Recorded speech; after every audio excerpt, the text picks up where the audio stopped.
You can now buy your passport with Bitcoin, and is Amazon next to accept crypto?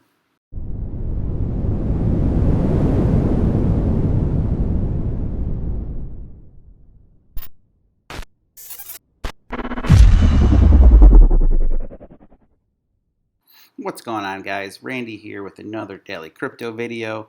Before I get into the content, I just want to let you know about the Brave browser. It's just like Google Chrome. You can download the extensions. But what's cool is it blocks trackers and ads automatically, saves you on bandwidth, saves you on time. And when you click ads like this one for eToro, you get paid in basic attention token. I usually get paid about $10 worth of basic attention token per month. That's 10 US dollars, and it depends on your country. If you live in a different country, you might make less, you might make more.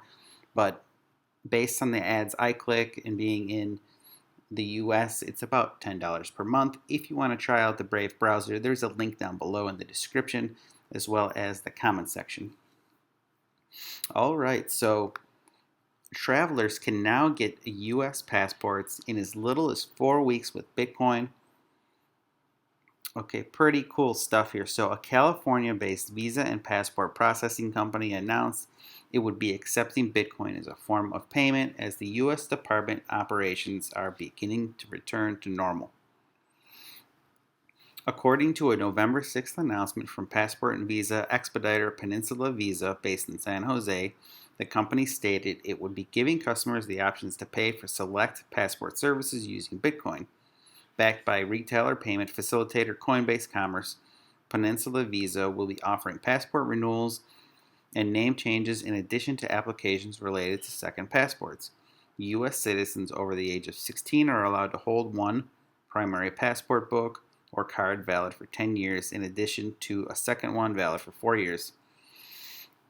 So now on the heels of PayPal announcing that you can now buy Bitcoin using PayPal, you have passports which are government regulated.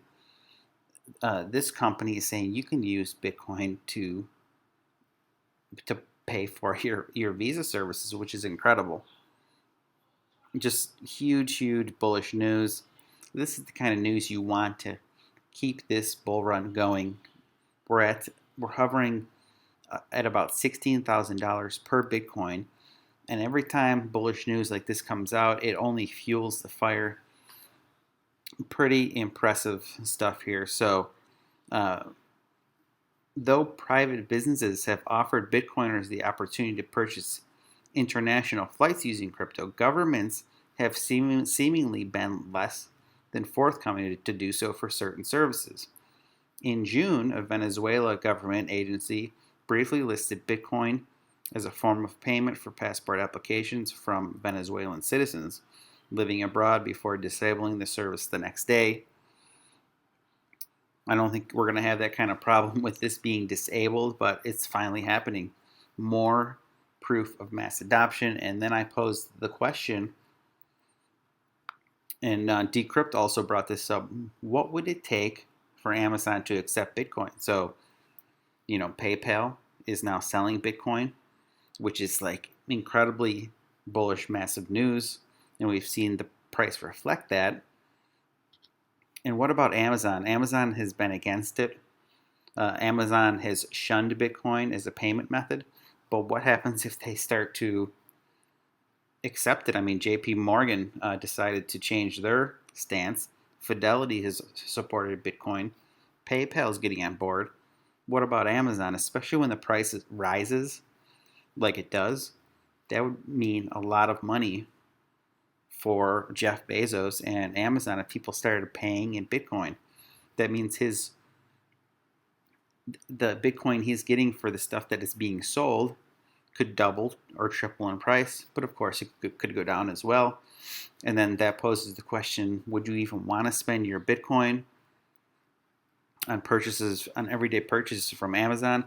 And that's the thing with Bitcoin, it's meant as a payment, as a form of payment, but would you spend your Bitcoin on something like this? I mean, knowing that your investment 10 years from now or 5 years from now, a pair of shoes that you bought on Amazon are now worth $1,000 worth of Bitcoin or whatever the case may be. So interesting stuff here, but with an annual revenue of $280 billion, Amazon is a global juggernaut, as we know. To date, however, it's shunned Bitcoin and other cryptocurrencies as payment methods, though jokingly Decrypt says it's more than happy to sell you goods emblazoned with the Bitcoin logo, and that's so true. I have a shirt that I bought of Bitcoin from Amazon myself. For Bitcoin advocates, though, the prospect of the world's biggest e-commerce company accepting Bitcoin payments is a tantalizing prospect, one that would signal mainstream acceptance of cryptocurrency and propel a new wave of Bitcoin adoption. And I 100% agree. It's your choice if you want to spend your Bitcoin on everyday products, and even just the Bitcoin logo sitting as a payment method uh, within the Amazon platform is huge. It's just, people seeing that logo and wondering what it is, and just knowing what it is, maybe learning more about it. So I think would absolutely be huge. And this year is an interesting point. So in October 2020, after years of deliberation, digital payments giants PayPal announced cryptocurrency buying and selling features, enabling PayPal users to buy using Bitcoin, Ethereum, Bitcoin Cash, and Litecoin, as we all know. But it took many years for that to happen with PayPal, and they finally turned that leaf over and did it. So will Amazon do it someday? I think it's almost inevitable that they would do it, that they would add Bitcoin as a payment method, but we'll see. I think we'll see how PayPal goes, and Amazon just might follow. So what do you think? Do you think Amazon would start accepting cryptocurrencies like Bitcoin or Litecoin as a payment method? And also, would you spend your Bitcoin in Amazon? Would you buy everyday products with your Bitcoin or your Litecoin or your Ethereum? Let me know down below in the comments. If you liked the video, give it a thumbs up and feel free to subscribe to the channel. I'll see you tomorrow.